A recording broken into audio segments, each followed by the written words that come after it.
Happy Wednesday, everybody. Andy and Steve from WagerTalk.com. Welcome to the Road to Millions on this Wednesday, October 4th. Got a great show for everybody. We are going to go over our fade of the day in the NFL. We got a really good sleeper of the day in MLB. Got a good stat of the day for all you fantasy football players. And we're going to go over the Unbreakable Sports Record Hall of Fame. We are going to NFL. We had our first introduction, first ballot Hall of Famer Ricky Henderson over stolen bases last week. And we're going to go over an NFL record that on the surface I didn't think was that unbreakable. And then you dive into the numbers and you're like, nobody's getting this one. So we're looking forward to we're looking forward to going over that one. So don't forget to hit the like button and leave us a comment. And we're starting off with something new. I love when I hear other people's winning stories. I respond much better to positivity. I can't just ignore negativity and negative comments. They bother me. And I don't think we do a good enough job celebrating that. Like we always say thank you to everybody, but we don't really ever show it. So I just wanted to shout out to some positive vibes from the audience. And we're going to do this hopefully every episode. I want to hear about your guys' wins. I want to hear about like what's going good for you guys. Like too many times we focus on the bad things and not enough on the good things. So tell us if your road to millions is going good. Tell us if you hit a bet. Just leave it in the comments section. I love hearing them. You guys know I respond to every single one of them. So shout out to Shane, 24 fan, always been with us. Says, good morning, guys. Best of luck today. Like, awesome. Thank you, Shane. Love you. David, Bills Dolphins, end of first quarter will be 7-7. So take the over.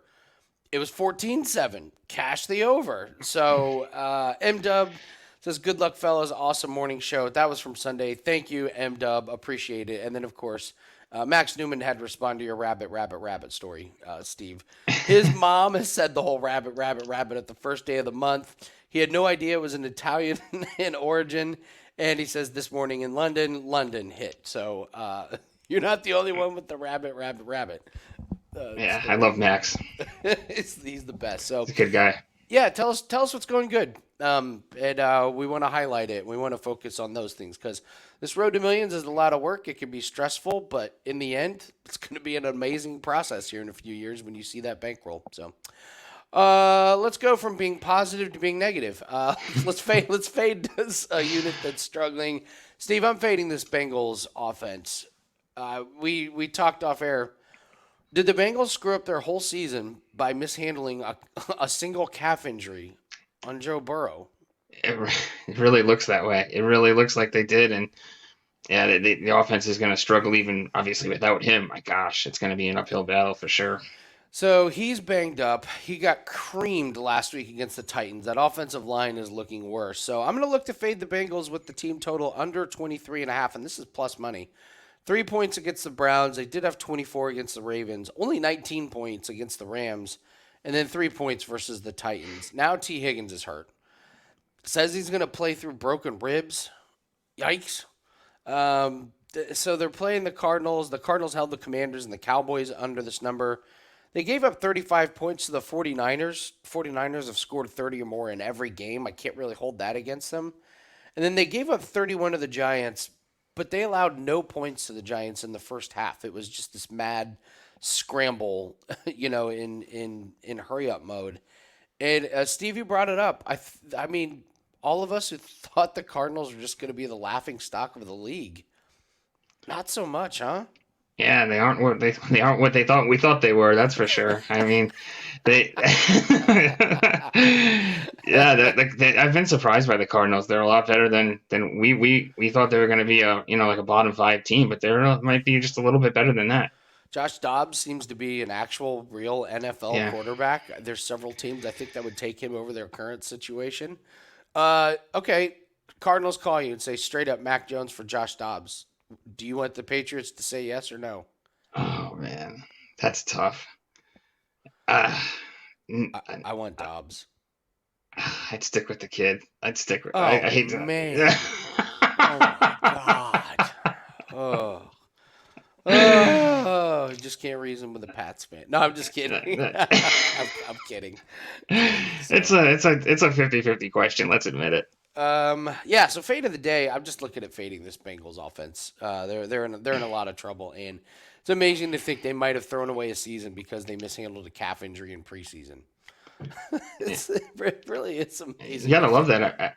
Plus money for a team that 24 is their max that they've scored so far, and that's what they need to score this weekend to get that. It's a great play. Yeah, that's what I'm thinking.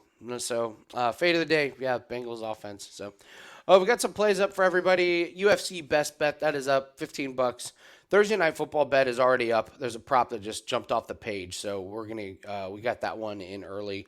Our NCAA team total is up 4-1 on the season. We dropped our first one of the season last weekend, but Steve found a gem, an absolute gem. I love this one, so we put that one up. And listen, I know that there's like me and like 7 other people in the world that care about the golf tournament this week, but doesn't mean that those golf profits aren't there. We got a nice play up for golf, and I only need one play this week in golf, Steve. I only need one play. And one. It's a beautiful play, so grab that. It's only $9 over at WagerTalk.com. So got 4 plays that are up.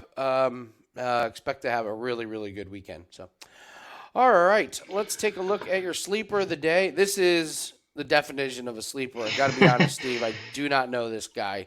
So first off, tell us who John Birdie is and why is he the sleeper of the day at this nice plus 120? Well, he's a shortstop for the Miami Marlins, and he's been hot. He's went over this total in 8 of his last 11 games. He's hit 412 in September with 4 home runs. And he's got a good track record against Aaron Nola, 4 for 13 with a home run and a double against Nola. Nola struggled against the Marlins, 0-2 with a 6.75 ERA in 3 starts. And, Birdie went 0-3 yesterday in his first playoff game, but it was against Zach Wheeler. He had a tough track record against him, and he's a tough pitcher. First game jitters out of the way. I'm looking at Birdie getting back on fire here today. We get this one at plus money. Plus 120 odds for a guy that's went over in 8 of his last 11 games. So give me the over on Birdie today for Nice. over his hits plus runs plus RBIs. Nice. Love it. So sleeper of the day, John Birdie. Definition of a sleeper. Yeah. What'd you say he led the league in stolen bases? Yeah, it was. So when we're looking up the Ricky Henderson stuff, Acuna led the league this year with I think he might have gotten close to 70 or maybe hit 70, but I didn't check, but the prior 2 years before they made the bases bigger, the leaders were 41 and 47 were the leaders, and it was Birdie and Starling Marte. They were the leaders in stolen bases those years. So he's kind of just been a guy he has some speed. He has 16 stolen bases this year, so that could help him tonight as well. If he gets a single, gets on base, maybe advances to second on a steal, and then gets driven in to cash this ticket. Nice. All right, there's your sleeper of the day, John Birdie. All right, I was in charge of the stat of the day. Fantasy football through week 4. The number 1 wide receiver and the number 2 and number 3 running backs are on the same freaking team. They're all on the Dolphins. There's no way this has happened before through week 4. How could the number 1 and the number 2 and 3 running backs? That's wild. I never thought of that. I mean, so I know the numbers are inflated because of the Broncos, but man, you got Tyreek Hill and Achane and Raheem Mostert. How is this possible? Think about that.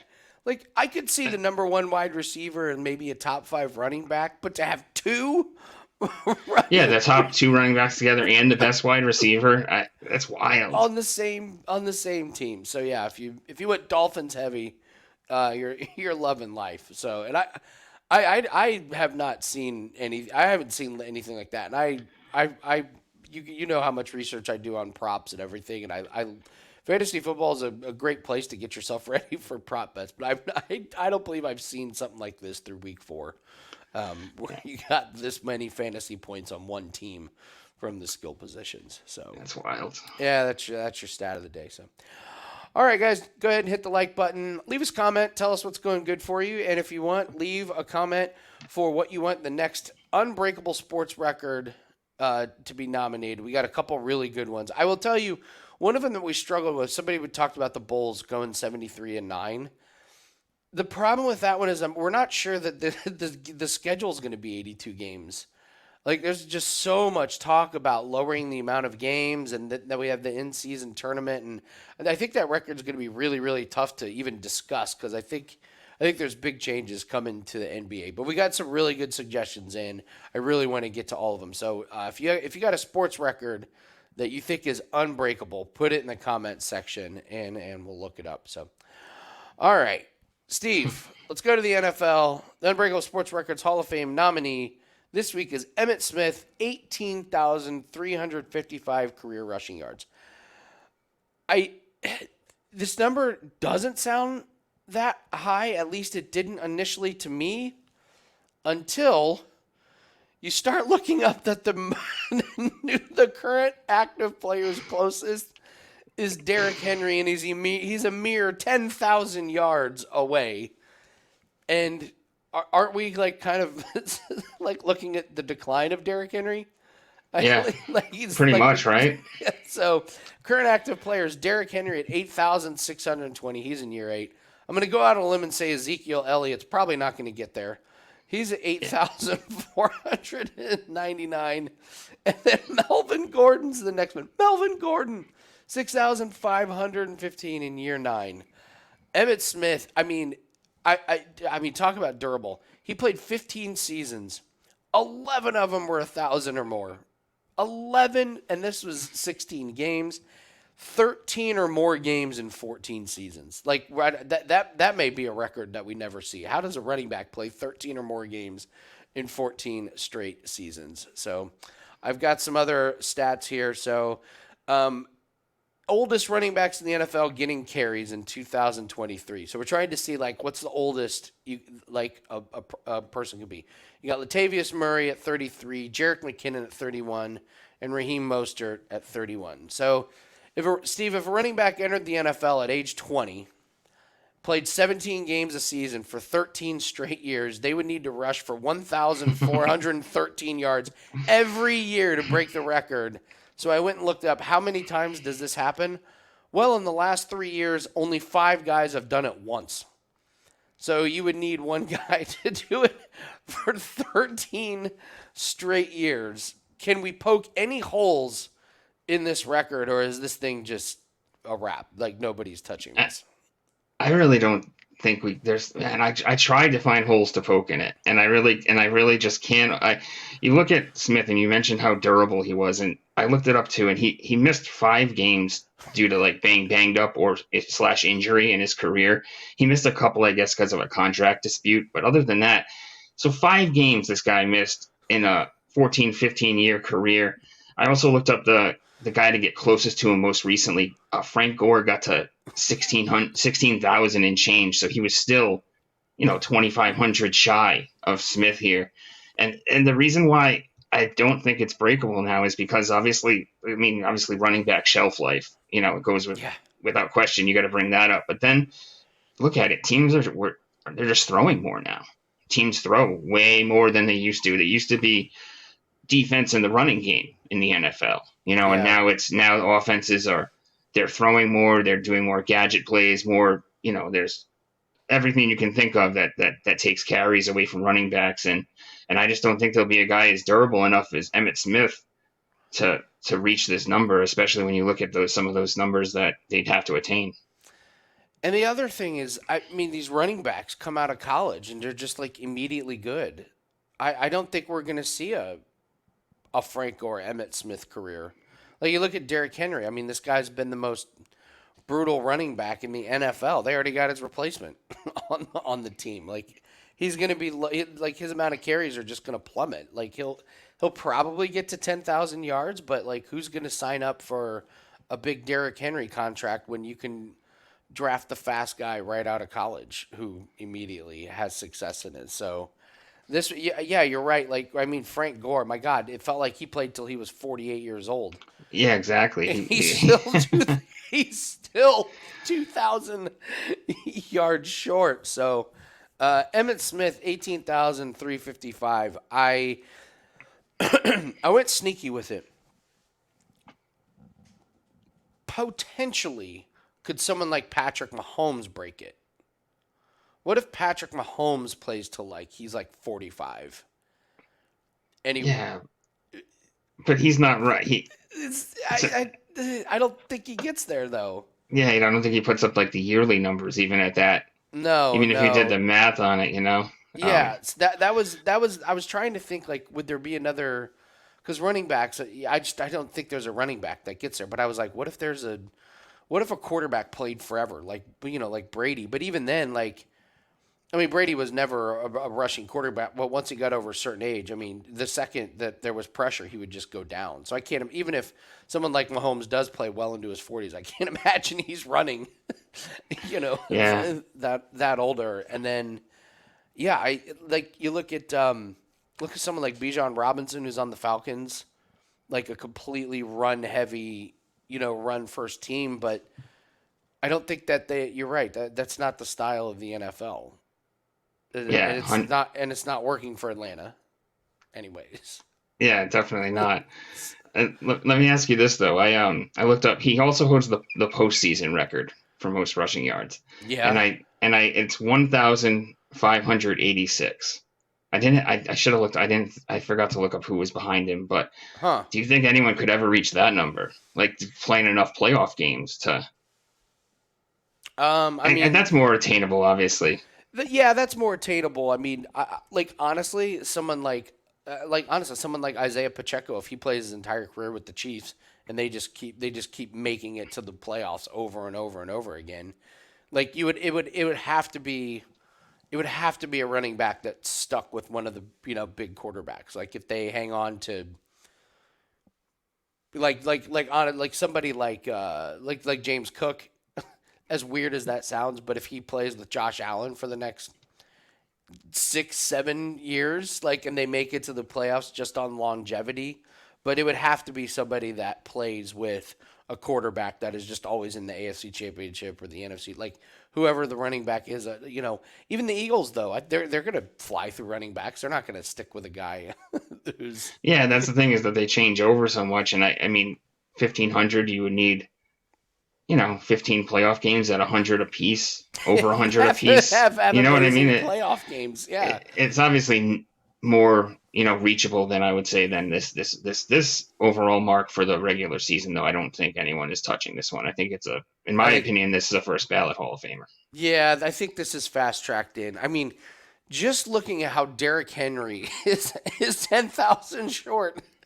It's like what Derrick Henry would need to somehow add 10,000 yards just to get near it. If that's the mark, man, forget about it. So, all right, I think we have our second.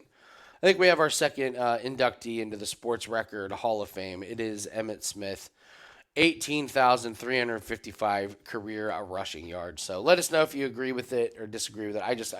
I searched and searched and searched and just could not come up with a way that anybody gets to this mark. So, all right, guys, that's going to do it for us on the Road to Millions on Wednesday. Leave us your comment.